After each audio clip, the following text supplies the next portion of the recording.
क्या होता अगर पांडव हार जाते और कौरव जीत जाते महाभारत का युद्ध। तो आज आप और मैं श्री कृष्ण जी की जगह शकुनी और दुर्योधन की पूजा कर रहे होते, क्योंकि भगवान श्री कृष्ण पांडवों के लिए सलाहकार का काम करते थे। तो वहीं दूसरी तरफ शकुनी भी कौरवों के लिए सलाहकार का काम करता था, पर वह उनके दिमाग में जहर घोल रहा था। लेकिन शकुनी ये सब क्यों कर रहा था? कहानी शुरू होती है गंधार से। गंधार के राजा सुबल जो शकुनी के पिता थे, जब भीष्म पितामह ने गांधारी का विवाह अंधे धृतराष्ट्र से करवाया तो गंधार के नरेश ने इसका विरोध किया, लेकिन हस्तिनापुर की शक्ति के सामने उनकी एक नहीं चली।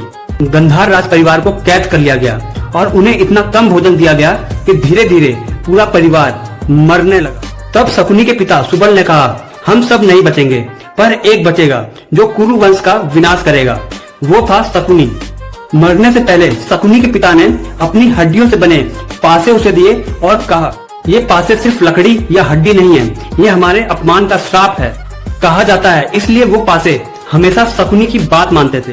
शकुनी जानता था किसी भी साम्राज्य को बाहर से हराना मुश्किल है, लेकिन अंदर से तोड़ना आसान है। उसने दुर्योधन के अंदर जहर भरना शुरू किया। ये राजपाट तुम्हारा है, पांडव इसे छीन लेंगे, और परिणाम हुआ महाभारत। लेकिन अब सबसे बड़ा सवाल, यदि शकुनी अधर्म फैला रहा था तो भगवान श्री कृष्ण ने उसे रोका क्यों नहीं? क्योंकि कृष्ण जानते थे जब अधर्म अपनी सीमा पार करता है तभी उसका अंत होता है। इसलिए भगवान श्री कृष्ण ने युद्ध को रोका नहीं।